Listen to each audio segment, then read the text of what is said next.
जयराम दोस्तों, देखिए हमारी पूरी बॉडी बनी है सेल से और उन सेल के अंदर बहुत सारी चीज़ें पाई जाती हैं जैसे nucleus, mitochondria, Golgi bodies, endoplasmic reticulum और इन सबको हम सेल ऑर्गेनल्स कहते हैं। वैसे ही एक और सेल ऑर्गेनल्स पाया जाता है हमारी सेल के अंदर जिसे हम लाइसोसोम कहते हैं। ये लाइसोसोम इतना लोगों को कठिन लगता है कि लोग रियल वर्क ही इसका नहीं जान पाते, इसका रियल वर्क है क्या सेल के अंदर और कैसे इसमें से क्वेश्चन बना लिया जाता है। लोग अक्सर वहीं पर ही कंफ्यूज होते हैं। देखिए ये जो लाइसोसोम होता है इसको मैं इतना इजी लैंग्वेज से बताने वाला हूँ कि आप सोचोगे यार बस हो गया लाइसोसोम।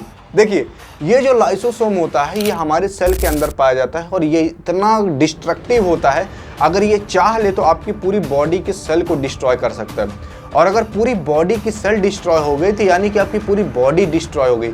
इतना खतरनाक होता है, इसीलिए इसको हम कहते हैं सुसाइड बैग या फिर डाइजेस्टिव सिस्टम ऑफ सेल। ये इसे इसलिए कहते हैं क्योंकि लाइसोसोम अपने अंदर इतने खतरनाक डाइजेस्टिव एंजाइम रखे रहता है जिसका कोई रिकॉर्ड नहीं। ये जो डाइजेस्टिव एंजाइम रहता है इसको हम कहते हैं एसिड हाइड्रोलेज। ये इतना डिस्ट्रक्टिव रहता है कि अगर चाह ले तो पूरी बॉडी की सेल को डिस्ट्रॉय कर सकता है। लेकिन अब आप सोच रहे होंगे कि ये जब इतना डिस्ट्रक्टिव होता है लाइसोसोम तो ये हमारे बॉडी की सेल के अंदर भगवान ने रखा है क्यों, क्या जरूरत थी भाई। लेकिन देखो भगवान ने भी MBBS करके हमें बना रखा है तो कोई ना कोई इसका काम होगा। अब इसका काम ये है कि जो हमारे सेल के अंदर वो अनवांटेड गार्बेज आ जाता है, कूड़ा कबाड़ा आ जाता है, उन सबको ये क्या करता है, डिस्ट्रॉय कर देता है। मेन चीज ये मानो कि खा ले जाता है, यानी कि भक्ष्य कर ले जाता है, अपने अंदर निगल ले जाता है। इसके अंदर इतने खतरनाक डाइजेस्टिव एंजाइम रहते हैं, अगर ऐसे हल्का किसी के ऊपर छिड़क देना वो डाइजेस्टिव एंजाइम तो वहीं पर जल के राख हो जाएगा। तो यह हमारे सेल को बचाने का काम करता है, लेकिन कभी कभी बेचारे से गलती हो जाती है, ये हमारे सेल को ही डिस्ट्रॉय कर देता है। कैसे? अब देखो भगवान ने इसको भी बनाया होगा, कुछ काम के लिए बनाया होगा।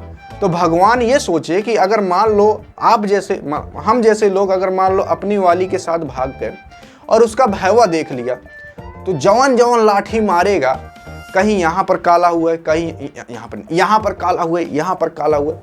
अब ये काला क्यों होता है? तो भगवान ने इसको भी सोचा। तो ये काला इसलिए होता है क्योंकि जैसी एक लाठी यहाँ पर लगेगी ना तो यहाँ के जितने भी सेल हैं वो डिस्ट्रॉय हो जाएंगे। अब सिंपल सी बात है, अगर सेल डिस्ट्रॉय हो गए तो लाइसोसोम उसके अंदर है, गलती से वो भी डिस्ट्रॉय हो जाएगा। अगर वो डिस्ट्रॉय हो गया तो वो फट जाएगा और अगर वो फट गया तो हमारी पूरी बॉडी की सेल डिस्ट्रॉय हो जाएगी। तो जब पूरी बॉडी की सेल डिस्ट्रॉय हो जाती है यानी कि जल जाती है तो जल के यहाँ पर काला हो जाता है, पूरी बॉडी की सेल ही जल गई। अब ये फटता कैसे उसको जानो। देखो मार्कर कहाँ है, अरे देखो ये मान लो लाइसोसोम है, ठीक, इसके अंदर खूब गूंज के पूरा भरा है डाइजेस्टिव एंजाइम। अब मान लो ये डाइजेस्टिव मतलब ये मान लो लाइसोसोम फट गया। अब लाइसोसोम फटा तो पूरा ये डाइजेस्टिव एंजाइम बाहर निकल गया सेल के अंदर, तो पूरी सेल क्या हो जाएगी, जल के राख हो जाएगी। तो अब क्या है, आपके यहाँ पर काला हो जाएगा। तो जब आप डॉक्टर के यहाँ जाओगे तो डॉक्टर कहेगा कि यहाँ पर गर्म पानी लगा सेक लो तो आराम मिलेगा, धीरे धीरे कालापन खत्म हो जाएगा। क्यों कालापन खत्म हो जाता है? क्योंकि जब आप गर्म पानी सेकते हो ना तो जो किनारे किनारे के जो सेल रहते हैं, जो जिंदा रहते हैं, उन्हें दिखते हैं अरे ये तो हमारे फुफ्फा जी मर गए। तो यहाँ पर जो भी इनके फुफ्फा जी मरे रहते हैं, कौन फुफ्फा जी? जो बगल बगल के सेल जो जी रहे हैं उनके फुफ्फा मान लो यहाँ पर मर गए, काले हुए मर के। तो अब क्या रहेगा कि जो जीने वाली सेल हैं वो उन्हें अपने लाइसोसोम्स कहेंगे हल्का हल्का ना लाइसोसोम डाइजेस्टिव एंजाइम छिड़क दो। डाइजेस्टिव एंजाइम जब छिड़क देगा जो यहाँ पर काला मरी हुई सेल है ना वो गल के एकदम से खत्म हो जाएंगी। तो धीरे धीरे आपका जो कालापन रहता है यहाँ पर खत्म हो जाता है। इसी की वजह से भगवान ने हमारे अंदर लाइसोसोम डाल रखा है कि अगर आप कभी पकड़ा उकड़ा जाओ, अगर आपकी काला हो जाए तो लाइसोसोम उस कालेपन को खत्म कर सके। तो लाइसोसोम का इतना काम होता है। लेकिन आप कभी अब मूड़ी खजुआ अपने पेट से सोचो कि यार लाइसोसोम के अंदर मान लो ये लाइसोसोम है, इसके अंदर डाइजेस्टिव एंजाइम भरा है, तो ये डाइजेस्टिव एंजाइमियाँ काहे ना इससे जो ये जो मेम्ब्रेन लगी हुई है लाइसोसोम के ऊपर, इसे क्यों नहीं डिस्ट्रॉय कर देती? जैसे सेल के ऊपर सेल मेम्ब्रेन लगी रहती है वैसे लाइसोसोम के अंदर लाइसोसोम मेम्ब्रेन लगी रहती है ऊपर इसके, तो काहे ना इस मेम्ब्रेन को खत्म कर देती है। तो ये लाइसोसोम मेम्ब्रेन को इसलिए नहीं खत्म कर पाती क्योंकि जब भगवान ने हमें बनाया तो शायद MBBS करके बनाया था, जिसकी वजह से भगवान ने देखा कि यहाँ पर दिक्कत आ जाएगी, लाइसोसोम का मेम्ब्रेन ही जल जाएगा डाइजेस्टिव एंजाइम की वजह से। तो भगवान ने हमारे जो लाइसोसोमल मेम्ब्रेन है इसके ऊपर ना प्रोटीन चिपका दिया। अब ये जो प्रोटीन है कुछ इस तरीके से यहाँ किनारे किनारे किनारे किनारे ऐसे चिपके रहते हैं। अब ये कौन से प्रोटीन है? इन प्रोटीन को हम लैम्फ और लिम्फ कहते हैं। ये प्रोटीन क्या करते हैं, जगह ही नहीं देते हैं ये जला सके, इसे एरिया ही नहीं प्रोवाइड कर पाते जिसकी वजह से आकर रिएक्ट कर सके।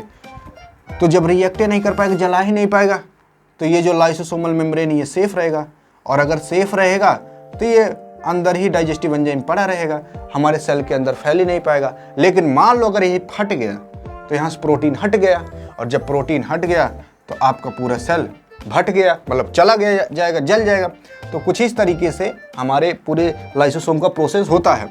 अब देखो ये जो लाइसोसोम रहता है हमें क्या करता है, प्रोटेक्ट करने का काम करता है। कैसे प्रोटेक्ट करता है? जो अनवांटेड गार्बेज रहता है उन सबको खा लेता है, जिसकी वजह से हमारी सेल प्रोटेक्ट रहती है। लेकिन अगर ये फट गया तो हमारा सेलो फट जाता है, चला जाता है। अब कभी कभी आप जब बचपन में देखे होंगे, बचपन में याद करो जब जब बचपन में आप देखे होंगे कि जो छोटे छोटे मेंढक आते थे, आप देखते होगे उनके पीछे ना पूंछ निकली रहती थी। हम लोग सोचते थे मछली है, लेकिन आगे 2 ठे पैर निकले रहते थे।